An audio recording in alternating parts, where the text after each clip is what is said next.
नमस्कार, शुभ 24 राजस्थान न्यूज में आपका स्वागत है। मैं आपके साथ कोमल शेखावत। आइए रुक करते हैं आज की ताजा खबरों का।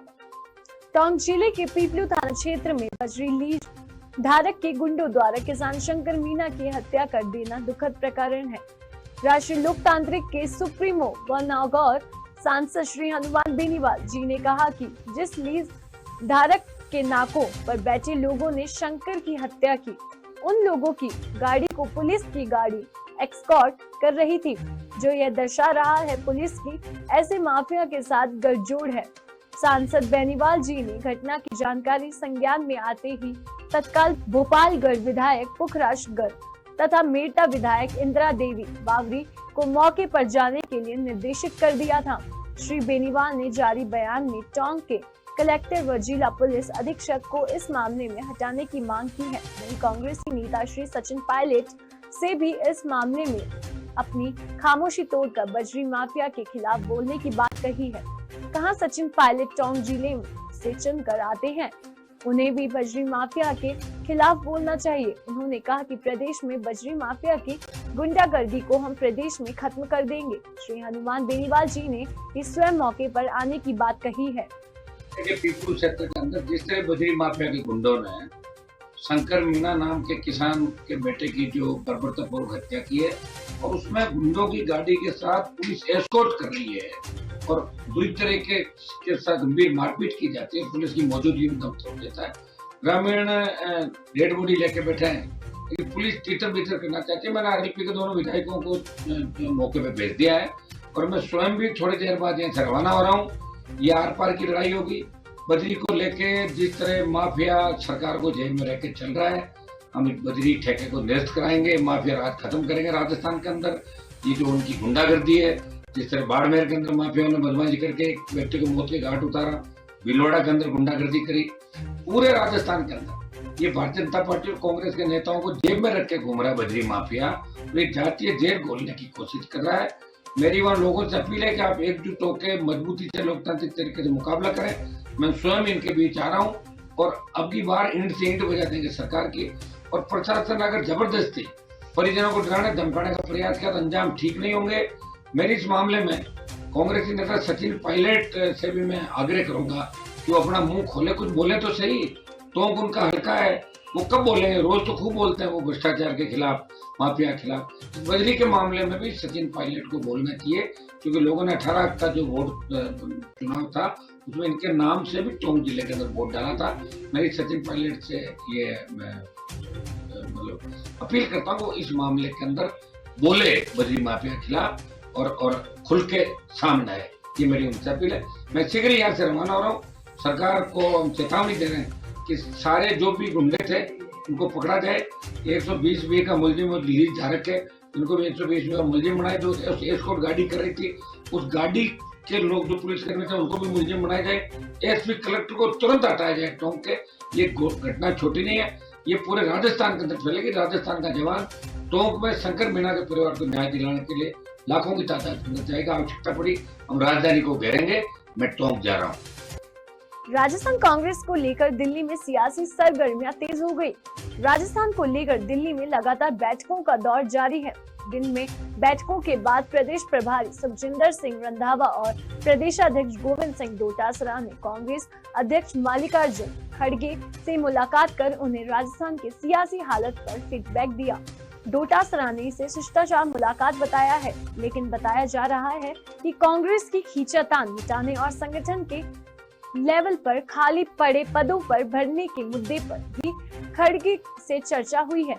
कांग्रेस के प्रदेश प्रभारी सुखजिंदर सिंह रंधावा ने माना कि कांग्रेस में बड़े नेताओं के बीच मनमुटाव के। रंधावा ने कहा, कांग्रेस कभी डिवाइडेड नहीं है, कांग्रेस एकजुट है।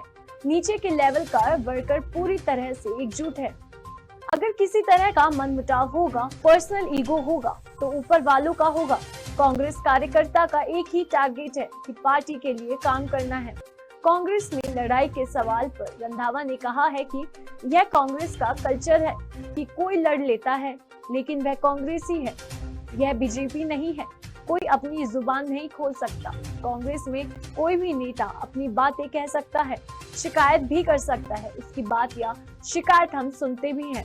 हम देखते हैं कि वह बात पार्टी खिलाफ तो नहीं, हम डिस्कशन करते हैं। अगर कांग्रेस के बारे में बोलेंगे ही नहीं तो डेमोक्रेसी कहाँ रहेगी। जैसे बीजेपी डेमोक्रेसी खत्म कर रही है, हम डेमोक्रेसी खत्म नहीं करना चाहते हैं। मैं कांग्रेसी हूँ जिसका डीएनए कांग्रेसी है। कांग्रेसी कभी कांग्रेस के खिलाफ काम नहीं कर सकता। कई बार पार्टी के लिए व्यक्तिगत महत्वाकांक्षा को भूलना होता है। राजस्थान कांग्रेस में खाली पड़े पदों पर जल्द नियुक्ति होने का रास्ता साफ हो गया है। 2 दिन प्रदेश प्रभारी और प्रदेश अध्यक्ष ने पुलिस में अलग अलग बैठक की है। संगठन महासचिव केसी वेणुगोपाल को 100 सचिवों और 23 जिला अध्यक्षों की नियुक्ति के लिए लिस्ट दे दी है। अब केसी वेणुगोपाल कभी भी जिला अध्यक्षों और सचिवों को नियुक्ति के आदेश जारी कर सकते हैं। मई आखिर के 85 सचिवों की नियुक्ति हुई थी, जिसे हाईकमान के आदेश के बाद विड्रॉ कर लिया था। अब सचिवों की लिस्ट नए सिरे से जारी होगी। केंद्रीय रक्षा मंत्री राजनाथ सिंह की सभा में उस वक्त हंगामा हो गया जब शेरगढ़ के पूर्व विधायक बाबू सिंह राठौड़ ने सामने से माइक हटा दिया गया। दरअसल राजनाथ सिंह बुधवार को जोधपुर के बालेसर के दौरे पर थे। बालेसर के ही मां चामुंडा मंदिर के खेल गांव में जनसभा का आयोजन किया गया था। मंच पर केंद्रीय जल शक्ति मंत्री गजेंद्र सिंह शेखावत का भाषण होने के बाद शेरगढ़ के पूर्व विधायक बाबू सिंह राठौड़ भाषण देने पहुंच गए। इतने में बेलवा राणाजी ग्राम पंचायत के सरपंच प्रतिनिधि राणा प्रताप सिंह इंदा आए और बाबू सिंह को बोलने से मना करते हुए उनके आगे से माइक हटा दिया। बाबू सिंह ने बोलने का मौका देने की बात कही, लेकिन मना कर दिया गया। यह सब देखकर मंच पर बैठे नेता सख्ते में आ गए। भाषण देने से रोकने पर बाबू सिंह ने कहा कि मैं राजनाथ सिंह की अनुमति लेकर आया हूं, मुझे बोलने दो। काफी देर के मशक्कत के बाद बाबू सिंह वापस जाकर अपनी सीट पर बैठ गए। बाद में पूर्व मंत्री गजेंद्र सिंह फिर सर उठे और बाबू सिंह को मंच पर लेकर आए। उसके बाद बाबू सिंह ने अपना भाषण दिया। इस दौरान सभा में मौजूद लोगों ने बाबू सिंह के समर्थन में नारेबाजी करना शुरू कर दिया। बाबू सिंह के भाषण के बाद रक्षा मंत्री राजनाथ सिंह ने सभा को संबोधित किया। उन्होंने कहा कि आज जिस शांति और सुरक्षा में हम जी रहे हैं, उसके लिए हमारे वीर सैनिकों ने न जाने कितनी कुर्बानियां दी हैं। राजनाथ ने कहा, सौगंध है मुझे इस मिट्टी की। प्रधानमंत्री नरेंद्र मोदी ने साकार करके दिखाया है। पहले भारत कमजोर और गरीब देश माना जाता था। आज जब भारत बोलता है तो सारी दुनिया सुनती है। केंद्र सरकार ने करिश्माई काम किया है। उन्होंने कहा कि मोदी जी के नेतृत्व में भारत ने दुनिया के कई देशों को पछाड़ा है। आज अर्थव्यवस्था के मामले में भारत दुनिया के 5 देशों में है और जल्द ही भारत की अर्थव्यवस्था दुनिया में तीसरे नंबर पर आ जाएगी। केंद्रीय मंत्री अश्विनी चौबे ने बुधवार को भाजपा ऑफिस पर कार्यकर्ताओं से मुलाकात कर मीडिया से मुखातिब होते हुए कांग्रेस पर जुबानी हमला बोला है। उन्होंने कहा कि पंडित जवाहरलाल नेहरू और इंदिरा गांधी का मतलब भ्रष्टाचार एवं आपातकाल है। वहीं प्रधानमंत्री नरेंद्र मोदी के शासन की अमृत काल बताया। उन्होंने 2024 के लोकसभा चुनाव को लेकर भी विपक्ष पर निशाना साधा है। उन्होंने कहा कि प्रधानमंत्री नरेंद्र मोदी के नेतृत्व में पूरा देश का मान सम्मान दुनिया में बढ़ा है। लोकतंत्र का सजग प्रहरी होने के नाते रक्षा की है। उन्होंने कहा कि प्रधानमंत्री नरेंद्र मोदी ने प्रकृति एवं प्रगति दोनों पर ध्यान दिया है। प्रधानमंत्री नरेंद्र मोदी को देश की कल्चर एवं फ्यूचर के बारे में चिंता है। उन्होंने कांग्रेस पर जुबानी हमला बोलते हुए कहा कि जो काम 75 सालों में पूरा नहीं किया, वह प्रधानमंत्री नरेंद्र मोदी ने सरकार के महज 9 सालों में कर दिखाया। उन्होंने कहा, देश की जनता का भरोसा प्रधानमंत्री नरेंद्र मोदी के साथ है। विश्व के पटल पर भारत देश का नाम रोशन हो रहा है। उन्होंने कहा, प्रधानमंत्री नरेंद्र मोदी जी की जन कल्याणकारी योजनाओं से देश के प्रत्येक वर्ग को लाभ मिल रहा है। जन धन योजना से लेकर प्रत्येक योजना केंद्र सरकार की धरातल पर लागू हुई है। आयुष्मान भारत योजना के अंतर्गत लोगों को बड़ा लाभ हुआ है। उन्होंने कहा कि किसानों के हित को देखते हुए भारत सरकार प्रति वर्ष 6,000 रुपए सालाना दे रही है। उन्होंने बताया कि प्रधानमंत्री आवास योजना के तहत देश के करोड़ों गरीब परिवारों के लिए आवास की व्यवस्था की गई है। 12 करोड़ लोगों को देश में प्रधानमंत्री उज्ज्वला योजना के माध्यम से जोड़ा है। स्वच्छ मिशन अभियान के अंतर्गत 10 करोड़ लोगों के लिए शौचालय बनवाकर बड़ी राहत दी है। उन्होंने कहा कि प्रधानमंत्री नरेंद्र मोदी के सरकार गरीबों के लिए कल्याणकारी कही जाती है। बीजेपी का प्रत्येक कार्यकर्ता देश में सेवा भाव के साथ काम करता है। और देश के सजग प्रहरी हैं।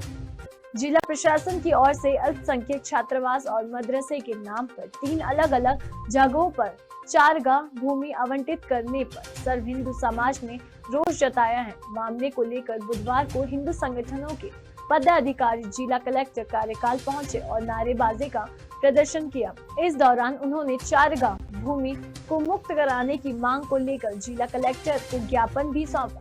गौरतलब है कि 12 के मांगरोल रोड सहित 3 स्थान पर वक्फ बोर्ड को प्रशासन की ओर से छात्रावास और मदरसा के लिए आवंटित की गई जमीन विवाद में आई गई है। बुधवार को सर्व समाज के लोगों ने दर्जनों की तादाद के एकत्र होकर कलेक्टर पर प्रदर्शन किया और जिला कलेक्टर को ज्ञापन देकर चोरी छिपे नियम विरुद्ध जमीन आवंटित करने का आरोप लगाते हुए आवंटन रद्द करने की मांग की। भाजपा शहर अध्यक्ष महावीर नामा तथा सर्व समाज के कृष्ण मुरारी ठटेरा ने बताया कि 12 में जिला प्रशासन की ओर से राजनीतिक षड्यंत्र के तहत तुष्टीकरण की नीति अपनाते हुए एक समुदाय विशेष को 3 जगह पर छात्रावास और मदरसा के लिए बिना नियम देखे गौचर भूमि को आवंटित किया है, जिससे सर्व हिंदू समाज में रोष व्याप्त है।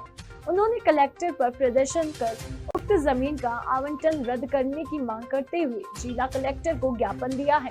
गायों की जमीन का नियम ताक पर रख किए गए आवंटन को रद्द नहीं किया गया तो आंदोलन किया जाएगा।